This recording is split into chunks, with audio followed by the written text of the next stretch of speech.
let's have a lesson and discussion on this work. Follow the lesson for free and just pick up all the tips from the video for free. But if you're interested, I do have a sheet music collection of works around the grade 1 level. And there's a link for that in the description. So although this piece is somewhat simple in its texture, just playing arpeggiated chords through the whole piece, there's still a number of things that we can discuss. So I think what we'll do is let's first have a small discussion on the musicality of the piece and what you might do with it. And then we'll have a couple of tips on how to practice it and some technique things as well.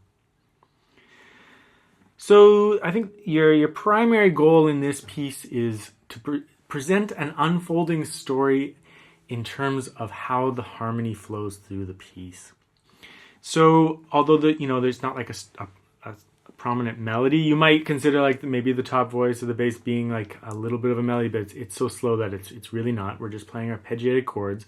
But the way that the chords unfold have different impacts to the way that it's listened to and the way that we perform it. So why don't we just like go through and I'll just describe a little bit about what's happening in the piece. So the opening of the piece, one chord gets an entire measure. So we just play one chord for an entire measure, and then we switch to a new chord for an entire measure. But later on in the piece, he changes it, and the chords start changing every half note. So halfway through each measure, there's a new chord that occurs. When the chords change at a faster rate, the sense of intensity builds and the sense of forward motion builds. When you play one chord for an entire measure, it's kind of relaxing and you kind of just sit on that chord and listen to it. When the chords change faster, it's more exciting, the music's going somewhere. So when we think about playing these arpeggio pieces, the thing that guides you here is the push and pull of the harmony. So let's just go through the piece and discuss that. So we're in the key of G's. We open with the G chords, nice and relaxing.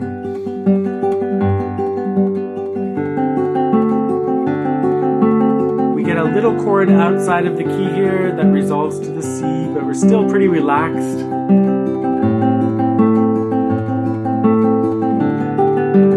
But here, we're gonna get our first big cadence to here. But then he starts moving through chords faster. So that really starts pushing us towards the end. We know something is about to happen. We relax. Final chords. So through the chords, we tell a little story. Now, in terms of what you're looking at here, you're looking at arpeggios and it's a pretty static texture. Yes, you can tell a small, you can consider the upper line and the lower and the bass as well to be a little bit of a melodic voice. Yeah, sure, why not? But it moves at such a slow rate that although we can think of it that way, it's not really going to be perceived as a melody. Nevertheless, we can bring those things out, and certainly the bringing out the bass voice as well provides, talking and playing, provides some interest because it's going back and forth between, different registers there. So we want to bring out the top voice, bring out the lowest voice for interest, and then keep that inner note relatively soft. It's pretty static, so we're not going to bring it out too much. But nevertheless, our primary goal is to present this as arpeggiation, as our chord piece. So in terms of technique, the way I would recommend practicing this piece is that you could practice it as block chords. So taking each quarter note beat and playing it as a solid chord. You could even take each whole measure and just play it as a full chord. Taking all the notes within the measure and playing it as a chord.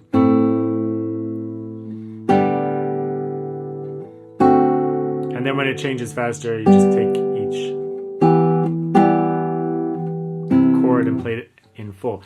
That will teach you the chord shapes in the left hand, so teach you the overall shapes, and the string spacing in this hand. So even just doing quarter note beats can really just teach you those full shapes so that both hands recognize the full shape. When you actually go to play it legato, you want to actually just get whatever next note is occurring within the chord. So you can start with just your third finger if you want, although at the beginning you might as well set up the whole chord. But here, for example, you can play the D and then get the rest of the notes afterwards. Even with that D7 chord there, you could get just the 1 and the 3, and then the 2 afterwards. Same thing there is that you play that open string and then you can get the rest of the notes. By going through the piece like that, you'll ensure that it's smooth and connected from one measure to the next, making sure there's sound ringing. Instead of lifting your hand off all the notes from the previous chord and then grabbing all the new notes, you might mute out some notes or you might have a gap. Instead, you just get the next available note that you need to get. Going through it in those two ways should set you up for success. Now, in terms of actual technique challenges, it's very minimal in this piece. Some people with small hands will not love this 3/4 chord shape. It is absolutely required that you do learn it for classical guitar because so many pieces are going to use that shape later on, and the first finger might be doing things later on, so you do need to be able to play that G chord with 3 and 4. It's possible that you could see someone play it with 2 and 3 and it would work great. You could even just slide that third finger down then. So that's great, but nevertheless, at this grade level, you do want to set yourself up for the challenges that will occur later. So learning to play that chord shape is a really good idea. If you have trouble playing that shape, just practice without playing. Just practice getting that bass note, relaxing, and then just tapping that top string. So you'll get lots of curvature out of this finger. And remember, if your guitar position's off or something, it gets even harder. Like I can barely play it like that. But if I'm in a good position, I can reach it. But often by anchoring this finger, relaxing everything, relaxing your grip on the guitar, and then just try tapping that string, you might find that like, oh, my hand can actually do it, but any kind of tension in my hand really prevents me from doing it. Or prevents me from really locking like into shapes like that, right? Instead, you want to relax and let a little bit of curvature occur. So you just grab that and tap that one. After a little while, you can start, tapping it and playing it with a little bit of pressure until you learn that you can play that chord without tension and therefore reach it. At the end of the piece, I would just do those strums with your thumb.